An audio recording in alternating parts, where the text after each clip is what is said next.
kien ilu dieħel u ħireġ mill-faċilità korrettiva ta' Kordin għal dawn l-aħħar 20 sena.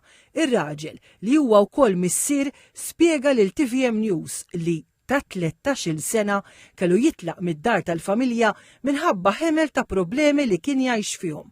Min hemm minħabba li ma kellux l-għożda ta' familtu qabad triq ħażina li waslitu biex ikun imsakkar f'ċella għal diversi snin. Il-problema li kelli naħseb jien id-droga, kissert kollox biha. Jiddeskrivi kif inhi il-ħajja f'ċella. Il-ħajja ġew diffiċli ħafna, mhux ħassib għajnuna bħalma ssib hawnhekk.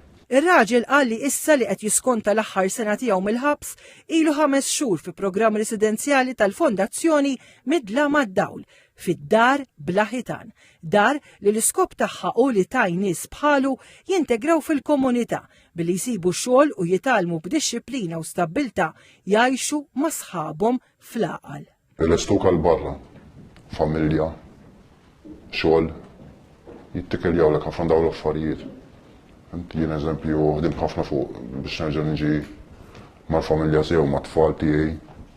Iċ-chairman ta' Midla mad-Dawl George Busuttil ilu 30 sena jaħdem għal ġid tal-priġunieri u l-familji tagħhom u spjega li din kienet ħolma oħra imwettqa mill-fondazzjoni. Hawnhekk aħna qegħdin ngħinuhom mhux inħottuhom lhom aħna dar ħitan, ngħinuhom iħottuhom. Għal biex ftit state ta' ħitan jisparixxu għal kollox ma jkunux hemm u jkunu jistgħu meta jispiċċaw is-sentenza imorru lura fil-familja, imorru lura fis-soċjetà u ma jkunx hemm problemi li kien ikollna fis-snin ta' qabel.